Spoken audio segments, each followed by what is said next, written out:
All right, so in this lesson, we're going to be building our very first website.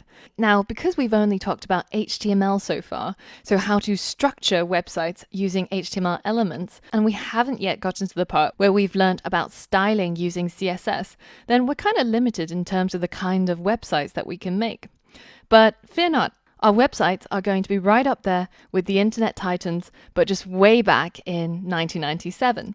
So, do you remember what Yahoo looked like when it first launched? Or do you remember what Google looked like when it first came out? No? Don't remember? Well, there's a great website that can show you exactly that. And it's called the Internet Archive Wayback Machine. And you can find it at web.archive.org. Now, in here, if you just enter the URL of a website that you're interested in, say yahoo.com, then it shows you what this website looks like all the way from 1996 to current day, which is 2017. Now, let's have a look at what Yahoo looked like originally on the first day it was crawled, so 17th of October, 1996. So let's go ahead and click on that snapshot. And this is exactly what it looks like. So if we close off this frame, you can see it's almost like as if you've time traveled back to 1996 when Yahoo first launched and you were visiting this website for the first time. Now, as you can see, most of this is just pure HTML.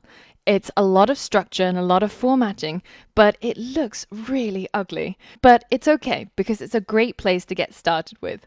This is the sort of website that we're going to be building by the end of this module. Now, I hear you say, oh, but this looks terrible. Surely nobody builds websites like this anymore. Well, this is an interesting anecdote that you might not know. If you have a look at some of the world's top computer science professors and you look at their personal pages that they've built, they all look a little bit like this, not so dissimilar from the websites in 1996. So this is Thomas Corman, who's a serious algorithm guy, and this is a website of John Kleinberg, another huge name computer science professor, and of course the king himself, Donald Knuth, has a website that looks like this. So if it's good enough for these computer science titans, then it's probably good enough also for our very first website.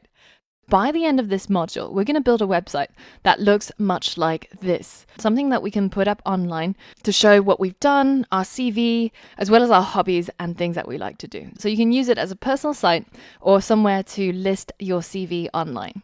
I hope you're excited because I'm super excited. And once you're ready, let's go ahead and create our very first website.